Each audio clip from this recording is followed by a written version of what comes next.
ጥዕና ሃበልና ክቡራት ኣድመፅትን ተመልከትን ሬድዮን ቴሌቪዥንን ድምፂ ወያነ ትግራይ ንሎም እውን ከምቲ ልሙድ ኣብ ሓደ እዋናዊ ዛዕባ ኣድሂብና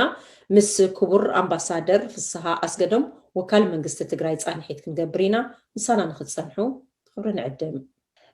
ጥዕና ሃበለይ ክቡር ኣምባሳደር ብቀዳምነት እንኳዕ ደሓን መፁ ናይ ሎም መዓንቲ መብርሂ ክውን ክሓቶም ዝደለኹ ኣብዚ ቀረባ ካብ ላዕሎት ኣመራርሓ ፖለቲካ ኤርትራ ናብ ላዕሎት ኣመራርሓ ወራሪ ኣራዊት ሰራዊት ኤርትራ ዝተለኣኸ ዶክመንት ኣብ ኢድ ጅግና ሰራዊትና ከም ዝኣተወን ፅማቕ ትሕዝቶ እውን ከም ዝቐረበን ሰሚዕና ኣለና እሞ እንታይ ከመይ ዝበለ ዶክመንት እዩ እንታይ ዘመላኽት ዶክመንት እዚ ኣብዚ መብርሂ ክውን ኣይነደልና ያኔለይ ከም ዝበልክዮ ካብቲ ናይ ውልቀ መላኺ ኢሳያስ ቤት ጽሕፈት ዋና ሓላፊ ዝኾነ ሃቤማነ ገብረኣብ ናብ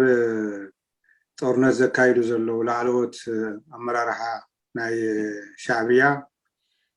ኣብዚ ሕዚ ናይ ትግራይ ጦርነት ናይ 4 ወርሒ ጦርነት ናይ ገምጊሞም ብኸመይ ክቅፅል ከም ዘለዎ ዘመላኽት 27 ገጽ ዘለዎ ሰነድ ከምቲ ዝበልክዮ ኣብ ኣመራርሓና ኣትየሉ እቲ ሰነድ ብዙሕ ነገር እዩ ሒዙ ንቅድሚት ከከም ኣድላይነቱ በብእዋኑ ዝርዝር ዝቐርበሉ ኩነታት ክህሉ እዩ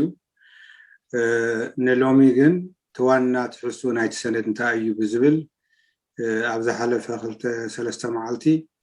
ኣብ ዜና ገሊጹሎ ስለዚ ብቁም ነገሩ ግን እቲ ጦርነት ዘለዎ ደረጃ በኣቶም ዓይኒ ዘርእን ንቅድሚት ከመይ ክቅፅሉ ከም ዘለዎም ዘመላኽትን ሰነድ እዩ ኣብ ኣመራርሓ ምክልኻል ትግራይ ኣትዩ ዘሎ ከምቲ ዝረአናዮ ኣብቲ ልስትታት ከም ተዘርዘረ 3 ዓበይቲ ነጥብታት ተቐሚጦም ኣለዉ ከምዘይተዓወቱ ናይ መዕወቲኦም ቀንዲ ዕንቅፋት ድማ 3 ነጥብታት ተቐሚጦም ኣለዉ ካብቶም 3 ዓበይቲ ነጥብታት ኢሎም ዝቐመጥዎም ሓደ ሓይሊ ሰብ መንእሰይ ምፅናት ልብል እዩ ካልኣይ ድማ እቲ ናይ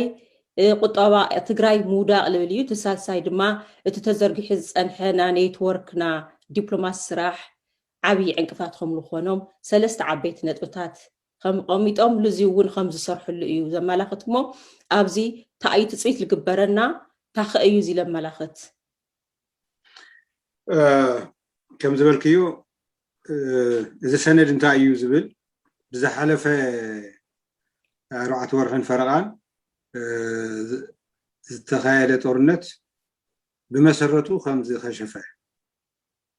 ከምቲ ናይ መጀመርያ ወርሒ ጥቅምቲ ወርሒ ዝጀመርናዮ ከም ዘይቀፀልናሉ እዩ ዝብል ነዚ እውን ዘቐምጥዎ እንታይ እዩ ኣብ ትግራይ ክግበር ዝነበሮ ዘይተገብረ ንቅድሚት ግን ብዝተማልአ መልኩ ክግበር ከም ዘለዎ 3 መሰረታዊ ዝኾኑ ነገራት እዮም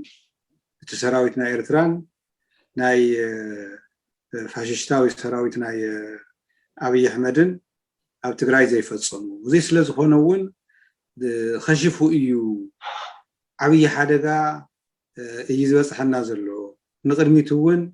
ናይ ኤርትራ ምንባር ዘይምንባር ወሳና እዩ ዝጦርነት እዚ ኢሉ እዩ ዝውግስ እንታይ እዩ ዝብል ቅድሚያ ቀዳድም እቲ ናይ ትግራይ ናይ ምክልኻል ሓይሊ ዓቕሙ ዝፈጥሮ ካብቲ ህዝቢ ስለ ዝኾነ እቲ መንእሰይ ትግራይ ተናኺፍና ኣደናጊፅና ብዝበለፀ ክስለፍና ሜዳ ክውሕጅ ስለ ዝገበርናዮ በዚ ብሓደ ገጽ ነቲ መንእሰይ ክሳዕ መጨረሻ ዘይምጥፋና ብካሊእ ገጽ ከዓ ሕማቕ ነገራት በንእሽተይ እውን ተኾነ ስለ ዘርአናዮ ሓይሊ ፈጢርናሉ እዚ ሎሚ ይዋግአና ኣሎ ኣብዚ ብዙሕ ነገር እዮም ዝትንትኑ እቲ ምክልኻል ሓይሊ ትግራይ እቲ ጦርነትን ክንጅምር ነባራት ዝበሃሉ ተመክሮ ዘለዎም ጀነራላትን ብሉፅ ኮነሬላትን ካብ 50 ክሳዕ 70 ኣለዉ እዚኣቶም ክሳዕ ሎሚ ሓንቲ ነገር ኣይተተንከፉን ኣይቀተልናዮም ኣይሓዝናዮም ካሊእ ተሪፉስ 7-8 ዝኾኑ ዓበይቲ ጀነራላት እኳ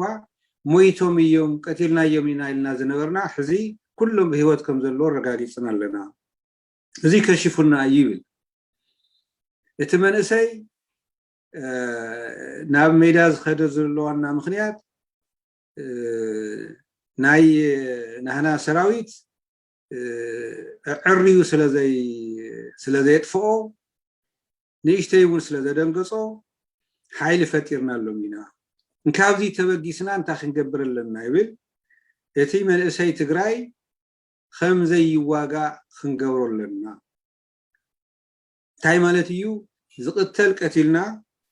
اكال سنكولن قدوون غيرنا تزي ترفخعا عاد حنيلون ابنا إرترا كامبوتاتن وتادراون سدتنيات معسكرن خمزو حج نقورو زي كريسنا نطفا ايو بسنا امرو باكل من اساي تقراي كمزي لن تزي غيرنايو نا إرترا هلاوي ايرغاغصن يزوم زي تتغبرن زولو تقدم حيجه زغبرنايو اخو ليكونن حال حالفكم تقتلوا حال حالفكم تتكسوا بزغده دا يحرنو تعدلتي كنويبلنا كننصفولنا يبل كالاي ناي منغست تግራይ نزحالف 27 عامتات زطرويو هابتي نفرسلنا نطفلنا لنا نابنت ناي بيت تمرتي ناي اغلغلوت زهونا بيت ناي طعنا خالوتن هصاتاتن عوشتم زنبره قعقلتم موساد نتم تكالات فريسوم مالته يكونن سمناون يطفئنا لو ጨርسنا انت يطفانا يو فراشات ስለዝወሰድና تكالات طفينين مالته يكونن ስለዚህ بزين حسياخ فرسان يلون باكل خنقدفن ينبرنا حزي خا خصل له ويب